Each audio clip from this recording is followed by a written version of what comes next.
Hey guys, your pal Icarus here. First things first, little update on just how things are going with the channel lately. I actually have a couple of videos to upload today because Kirsty and I recorded what might be our last video for FNAF 1. I'm going to say it probably is going to be the final video for FNAF 1 because, spoiler alert, I failed a lot on Night 5, and while we only spent so much time recording that particular video that we're going to upload, I spent hours practicing and trying any strategy I can think of, as well as strategies that I've observed other YouTubers who successfully beat it. And yeah, it's just not happening.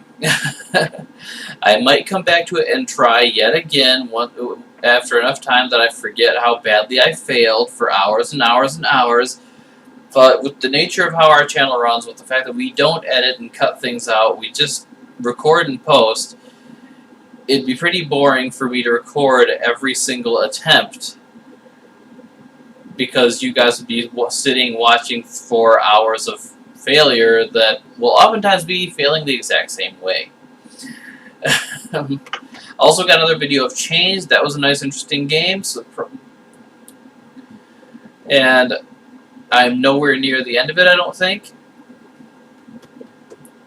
Still iffy on the mixed information I have regarding its adult content or lack thereof, though. But on the topic of adult content, let's talk about COPPA. Yeah, you guys probably saw this coming, whether it's because you saw half a dozen other YouTubers post videos talking about COPPA, or sheerly from whatever I decide to title this video after I finish recording it.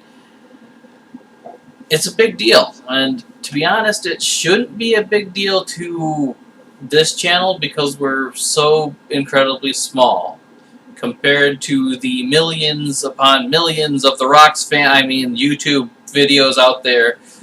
We have a meager like 300, maybe 400 at this point, and probably grow by anywhere from 200 to 300 videos a year if we maintain a recording schedule the likes of which I like to try for. Anyways, let's get talking about COPPA, the FTC, and that YouTube settlement for $170 million. For those few of you who haven't found out from other YouTube channels. If you'd rather find out all the information from another YouTube channel that I think does this better, I would recommend you go over to Game Theory and see MatPat's video on it. There are probably other YouTube channels that did just as good a job as MatPat did, but I highly doubt with my memory and limited resources that I just don't have the time to go harvest, I'll do as anywhere near the amount of justice that he did. So, the FTC, or Federal Trade Commission, among other things, is responsible for enforcing a law called COPPA, or the Children's Online Privacy Protection Act. Wow, that's a mouthful, and if you think that's a mouthful, you should see the actual wording of the law itself. Long story short, the law says that it is illegal to harvest the personal data of anyone under the age of 13 online without parental consent. For all intents and purposes, YouTube is actually COPPA compliant, but Google kind of screwed up on that, and they have been bragging for years about how YouTube has been the biggest resource with which to reach children ages 2 through 11. Yes, YouTube Main, not YouTube Kids. There's a clearly defined line, because YouTube Main actually has in its terms and conditions that you should be 13 years or older to have an account. And so if Google hadn't been bragging about YouTube Main actually getting a bunch of children's traffic, we wouldn't be where we are right now, because they would have won that lawsuit. Anyway, because of that lawsuit and the settlement was Google had to pay out $170 million and had some change in policies that I may have already mentioned. I know a lot of other YouTubers have mentioned, where now you have to declare your entire channel, or if you'd rather decide on a video-to-video basis, that's what our channel's doing at the moment. You have to declare your videos to be either kids content or not kids content. And for the most part, our stuff is family friendly, but it's not specifically kids content. I kind of want you guys to think like The Simpsons or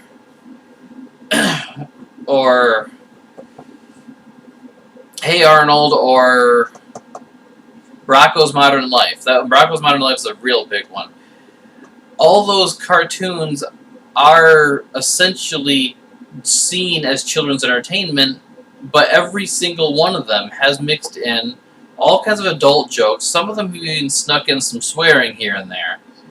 And that's about where I feel this channel sits, in that gray area where, for the most part, kids are safe watching it, but it's not made for kids.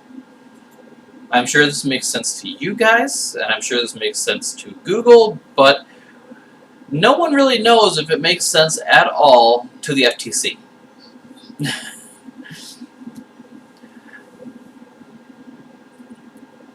Now, why am I bothering to go through over this? Most of this has to do with monetization and channels that are already monetized losing money over losing targeted ads. Because there's some of the big differences between YouTube main and YouTube Kids. YouTube Kids content has no comment section and only uses contextual ads, which are based off of the context of the video they're being attached to. Like, you're watching a gaming video, you probably see a League of Legends ad, or a World of Warcraft ad, or something along those lines. And then if you go watch a sports video, you'll see ads for buying jerseys and sports equipment. That's how I kind of feel like ads should be anyway. I never agreed with targeted ads in the first place, but targeted ads, on the other hand, they follow you. They gain your information from what you've done in the past. Like, let's say me, for example, I watched a lot of gaming videos. But I also watch creepypasta readers and some ASMR videos from time to time. And so a targeted ad situation would be, say I go from watching Markiplier play the latest installment in Five Nights at Freddy's, and then I go from that over to watching GB ASMR just to relax. And I'm headed off with a League of Legends video ad in what's supposed to be a relaxing ASMR video. That's what targeted ads are doing, and that's the main clinch point that the FTC was cracking down on Google over, was that those targeted ads were following the habits of children watching videos, and without their knowledge, without their parents' consent, clearly outside of the legality of COPPA, and poof. So we had kids getting contextual ads, not contextual ads, crap, I lost my train of thought. We're getting targeted ads based upon their browsing history and maybe even their parents' browsing history or something. And they shouldn't. And I do agree with FTC and COPPA. They're trying to do good things. But at some point, you reach a point where you overreach and cause problems for everybody. Because you see those contextual ads, the ones that I actually agree with, that I think everyone has more of an agreement with. I can't speak for anyone else, but I think everyone has more of an agreement with. Those ones offer so much less in revenue as opposed to targeted ads. Targeted ads make up anywhere from 80 to 90% of an average monetized YouTuber's income. So that's the point where it's going to be affecting all of your big YouTube channels, Markiplier, Jacksepticeye, all of those, because they depend upon that ad revenue to pay their bills, to buy food. Me, I'm just doing this as a hobby. So where does this COPPA thing affect me? Well, there's a second bit of that. A huge sledgehammer that could kill a lot of your favorite channels. But it's not really going to scare me away. I'm not because, like I said, our channel's so small, we're not likely to even be seen at the moment by the FTC.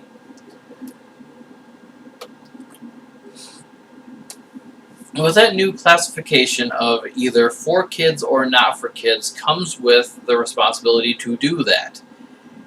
And the penalty for getting it wrong. Let's say I'm playing a game, and the FTC thinks the game is kids content, and I classify it as not kids content because, you know, I may have slipped up and swore because of getting frustrated at the game, or I found something in the game that makes me think this is not a game for kids. A good reference point for that would probably be the naked old man as the final boss in Amnesia, for those who haven't had that, like, 8-year-old, 10-year-old game spoiled yet.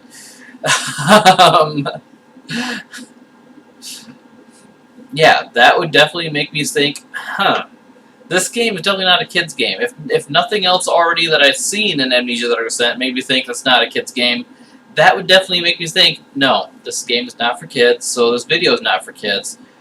But the FTC just sees a video game, and they're like, oh, that should be kids content.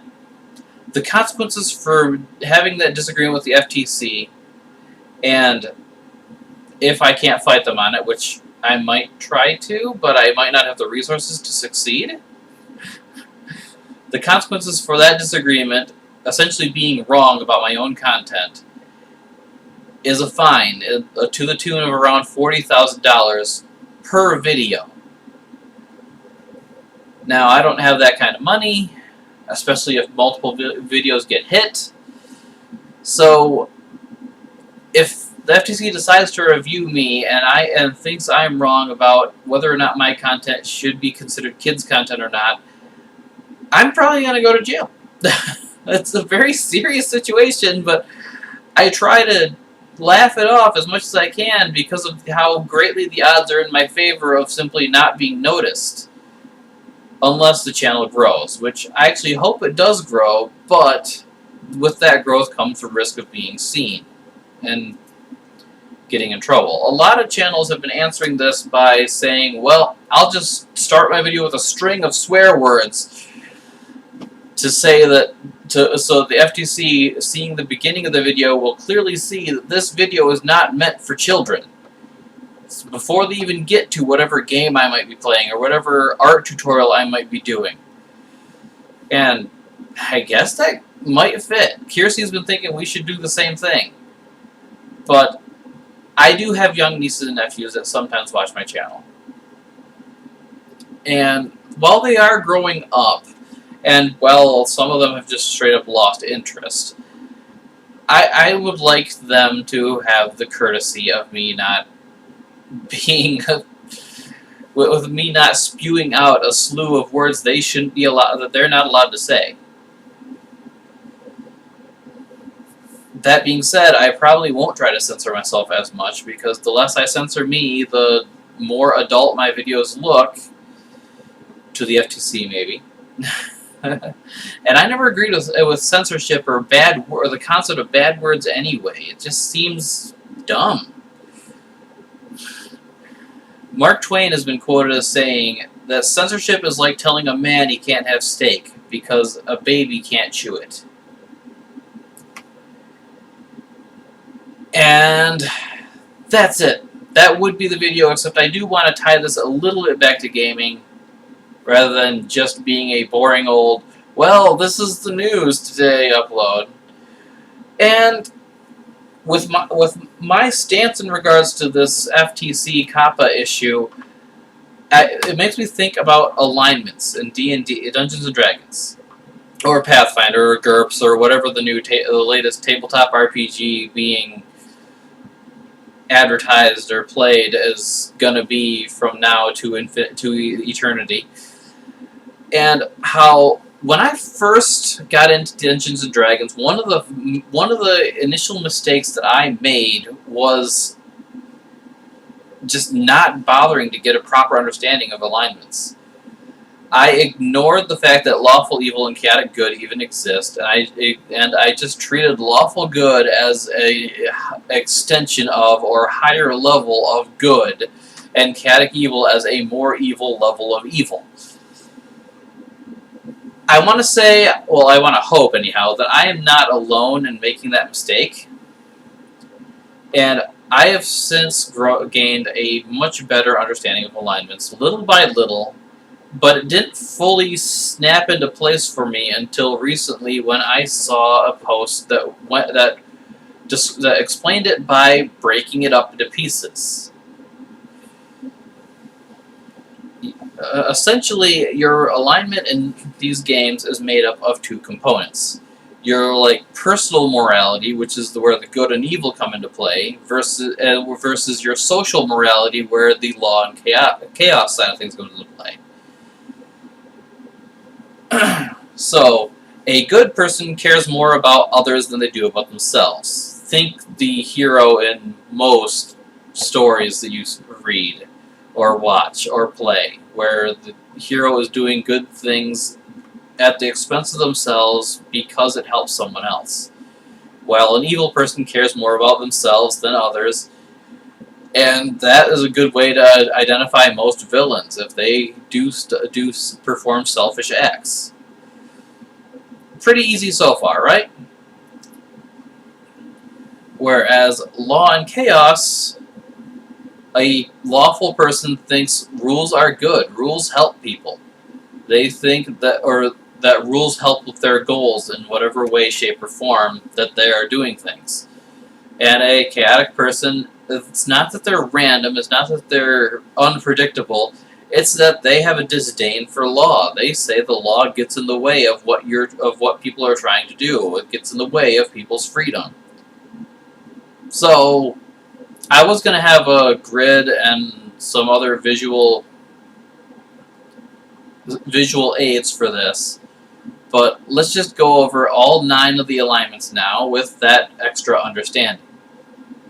A lawful good character, in all honesty, could still be a villain, because it's not that they will do the right thing to help people, it's that their main motivator is that they think the rules are good and that rules help people, and they want to help people.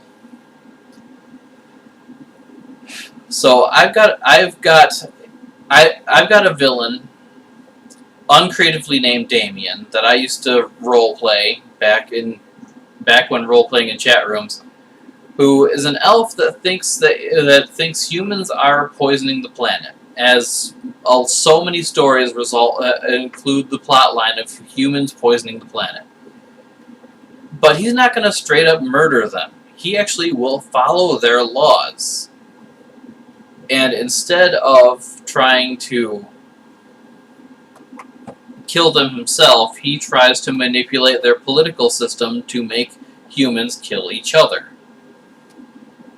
I felt that part was a very creative idea on my part, but you see a man who cares more about the planet and the creatures living on it than he does about himself. He doesn't care about getting glory or anything. He just wants to save the world from humans. So, from the human's perspective, he's a pretty bad guy. Or from anyone who cares about the human's perspective, he's a pretty bad guy. But he is the utter definition of lawful good. The rules help people, and I want to help people. The people I'm helping might not be you or your group, but I want to help people. Now, neutral good, that's where I tend to place me or most of my characters. That's where, for the most part, I'll follow the law as long as it's not getting in the way of me doing good things. And I feel this channel has been a good thing. It's been a fun hobby for me. It's been entertaining for at least a few people. And I like having fun and I like entertaining people. So I'm going to keep doing it, even if the law disagrees with how I categorize how I do it. And that's just the nature of how things are. Now, for a chaotic good person, you can look to most of your vigilante superheroes like Batman and whatnot. These guys, they care about helping people, and they think that the law is actually an obstruction to doing that the law isn't going to handle it. Do you have anything you want to add, or are you falling asleep back there? Kiersey's in the background falling asleep while I'm rambling on. I was gonna try to script this so it wouldn't take so long, and I was gonna try to have her draw the visual aids while I script it, but yeah. Anyway,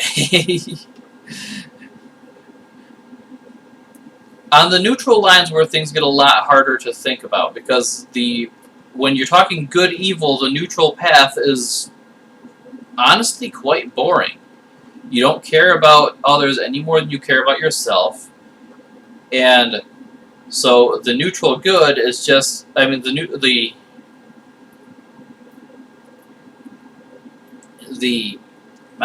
lawful neutral is like basically just a cop. They're doing a cop who's just doing it for the sake of getting it done, getting the job done. The lawful evil could be a cop who's doing it just for the paycheck. I had a better example when Kirsten and I were talking about this earlier, but I forgot. And I'm sorry. Then true neutral be the most boring alignment of all. You don't really care about the law one way or the other. You don't really care about yourself or others one way or the other. You just really want to exist for the sake of existing. Obviously, a true neutral character would have to have some, at least mild tendency towards some other alignment that they are not expressing very much in their everyday decisions, or else they would not be motivated to do anything at all. Onward to the chaotic neutral, them are the people like Bill Cipher from Gravity Falls. The ones who are doing things just for the sake of doing things, for the curiosity of what's going to happen, and they don't care what laws are going to get in the way. They'll openly defy them. They just want to see what's going to happen when things break. The Joker might be a good example of chaotic neutral as well, instead of chaotic evil, because he doesn't really seem to be acting in his own benefit half the time. He's acting more out of the sake of just getting the laugh or seeing what happens. Now, since I already covered lawful evil with a cop who's just doing the job for the sake of the money, it would also apply to a corrupt politician who may be following the law, but is instead exploiting the law and using it to their advantage to reap the benefits. A neutral evil person kind of falls in the same territory as the neutral good. They're in it for themselves, and they'll follow the law until the law gets in their way. And then the chaotic evil wants to completely overturn the law and wants to benefit at every turn. And I would have liked to have had examples ready for all of this, but I bored Kirsty enough already, and I'm probably just gonna call the video here. I've included links in the description for a petition to try and get the FTC to overturn their opinions or whatever on this YouTube COPPA thing, as well as a link to a page where you can post your comments to the FTC about this situation. And before I leave, I want to stress that we want well-worded, we want well-thought-out comments, not just hate speech or anything. We don't want to just tell them that we hate their ruling and that they suck or anything. We want to tell them that we have reasons for this. We have this gray area